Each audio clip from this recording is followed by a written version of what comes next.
Hello everyone and welcome to Blockchain Gaming World with me, John Jordan. So we are looking at our monthly roundup of what's happening in terms of on-chain activity for blockchain games, taking data from DApp Radar. So a few changes actually this month. So this is looking at the most popular blockchain games, and two of them we've seen for a long time. In blue we have Alien Worlds, the sort of on-chain sort of mining game, sort of more like a meta game really these days, with a whole bunch of sort of DAO stuff going on. It's quite interesting. That's in blue, so that's sort of slowly been ticking up over 100,000 daily active unique wallets. And then in red we have Axie Infinity, obviously from Sky Mavis, running on Ronin, and that's sort of down a little bit, but roughly about 100,000. A lot of that activity is giving away free tokens every day, so that's sort of where that activity is coming from. Alien Worlds also gives away tokens every day for mining, has quite a bunch of bots still as well, but as we all know, token prices are not great at the moment, so there's probably fewer bots than there have been. So anyway, those two are pretty steady, but we can see two new games. So in yellow we have Boxing Star X. So this is a game that is available on Telegram, on the Ton blockchain, and also Kia, the sort of combination of Line and Kakao. So that's a South Korean blockchain, sort of launched really the start of this year. And Boxing Star X is from D Labs, which is also a South Korean company, and they sort of pivoted towards these sort of social messaging platforms. And they've got a few games out there now, but Boxing Star X is as you can see, doing actually okay. So it's doing 100,000 daily active unique wallets, so that's not an enormous amount. We've seen games doing much more than that in the past. A year ago on Telegram we had a lot of activity, but that all sort of dropped off.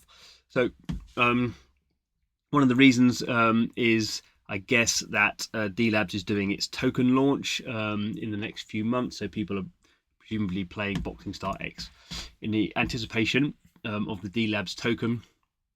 It also has a new game coming out, Ragnarok Libra, so we look to see what happens with that. But sort of the most surprising news, I suppose, is the green. In green is Lumiterra. So this is a MMORPG on the Ronin blockchain. So we'll look at that in a bit more detail in the next graph, but just to show sort of nothing's happened until the last few days, and they've sort of been building up with various playtests over the last year, and they've continued to build up to sort of, I think they're now live on a test net, obviously now live also with activity on the Ronin mainnet, and that's just come in today at over 300,000 daily active unique wallets. So obviously quite a lot, bigger than anything else. Obviously the caveat is you're going to get a lot of activity on this sort of game when it's sort of building up to a launch, a token going live, all that sort of stuff is now happening. So we're going to have a big spike. We'll see sort of where it ends up. With a lot of these games, we see big spikes, and then obviously things often fall down by 80-90%. But let's have a look at Lumiterra in a bit more detail. So this is looking back over the last year.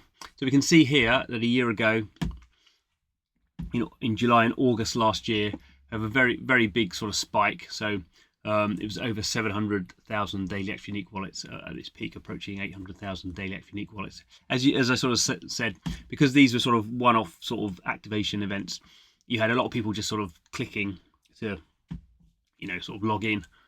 This is not necessarily looking at who's playing the game, but this is sort of on-chain activity on those smart contracts. So a massive big spike, and it drops back down to sort of zero, and then another not so big, so sort of half the scale in sort of November last year, and now we can see where we are in July, going back up again. So we'll sort of have to see sort of where we end up on this. Should point out the game has up to this point has been a PC download game to actually play the game. Now you can actually play the game on browser as well. So I imagine it's a combination of these sort of things, these features going live, and anticipation in sort of activations and stuff going live on the Ronin mainnet. But we sort of know Lumiterra as a sort of project can drive a lot of on-chain activity, because we've seen it in the past, and people in Ronin are sort of quite aware of this game. So I wouldn't be surprised if it actually goes higher than it did before. but that's obviously just totally supposition on my part. But we know it can do hundreds of thousands of daily active unique wallets, at least for a short period of time. So we have to sort of see in the end of the month how that one plays out. But it's an interesting game. It's a sort of pixel-based MMORPG from a good team, a sort of experienced team who's spending their working on this project for a number of years. So it's not like a quick sort of cash in. Okay, we can look a bit more widely. Don't always do this at actual sort of gaming blockchains. So I've put 3 on here. 2 of them obviously pretty well known. So we can see Ronin here, zkEVM's blockchain, which is designed pretty much for gaming. There's a few other things on there now, but pretty much games here. So just looking back for the last kind of couple of months, and we can see the impact of Lumiterra here. So it's just added 300,000 daily active unique wallets. So we see that very clearly. Up to that point, Ronin's doing about sort of 250, 300,000 daily active unique wallets. So as we've seen before, the majority, well, not the majority, but a large proportion of that is Axie Infinity. He's doing about 100,000. And then you have various other games. So Pixels is in there doing about 50,000. And then the Machines Arena is up and down doing about 50, 80,000. And there's like a bunch of other games. So there's sort of, a number of games on Ronin. Axie Infinity was the biggest, and now we have Lumiterra, so that's really spiked that up. But remember this time last year, Axie actually peaked in August at about 2 million daily active unique wallets. So it's down a lot since then. That's mainly due to Pixels, a few other things as well, projects that were running then that aren't running now. So Immutable, we've not really looked at this. So this is a really odd sort of graph in yellow. So every day it sort of goes up and down. This is because there's a project. The biggest project on Immutable is a project called Overtake, which is it does have its own games, of fairly simple sort of games, but it's sort of more of a sort of a sort of social sort of gaming platform. It's actually multi-chain, so it's not just on Immutable, but most of its traffic is on Immutable. And the activity you just see on Overtake is this sort of daily. Sort of from day to day, it sort of peaks and troughs. So that's why we see this odd sort of characteristic. So if you strip that out, Immutable is doing about sort of 50,000. So obviously, yeah, the majority of activity on Immutable of any day is this Overtake app.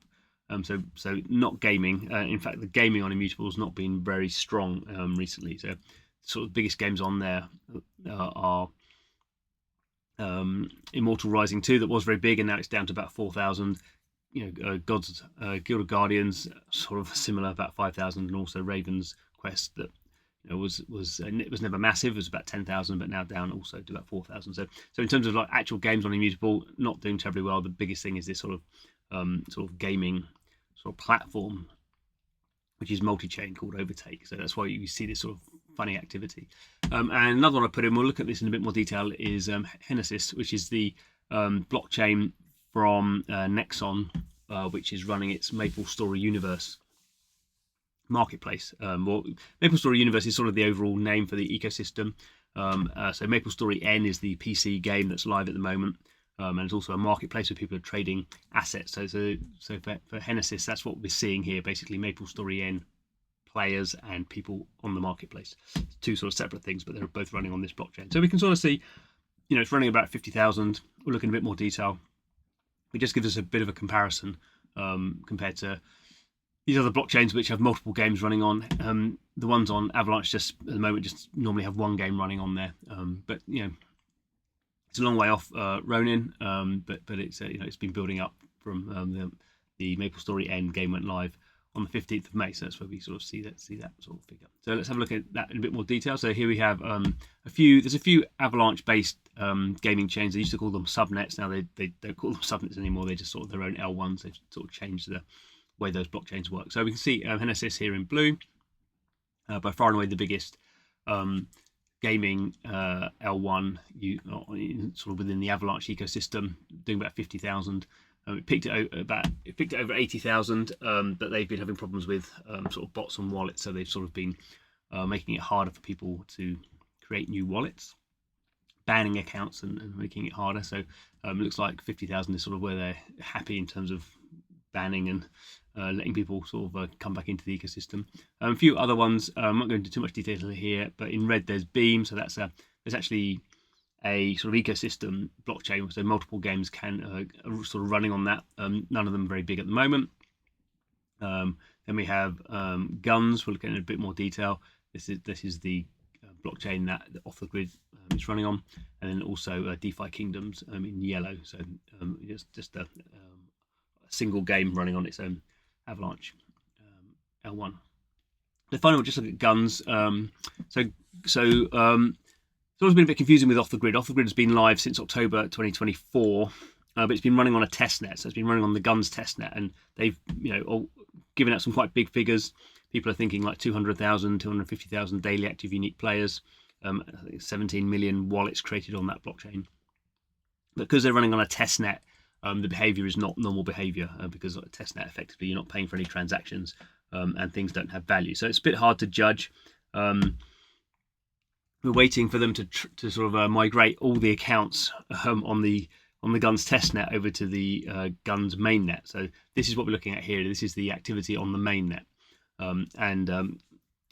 Gunzilla have said partly that's because of legal reasons. They're trying to get they're getting a license, basically a money license, so they can hold people's actual value NFTs and tokens in a custodial wallet.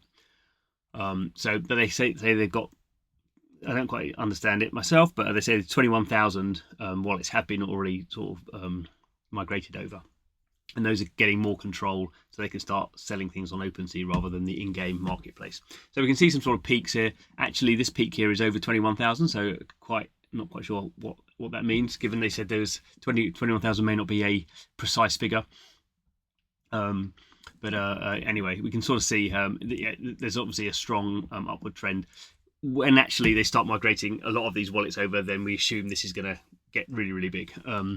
At least I would imagine it's going to be over 100,000, but we don't exactly know. As I say, there's this difference between testnet and mainnet. So just that we can just look at the data that we've sort of currently got, and we can see it is a bit. It has these sort of weird spikes, and then it goes back down to under 5,000. But now it's sort of building up to sort of 10,000-ish.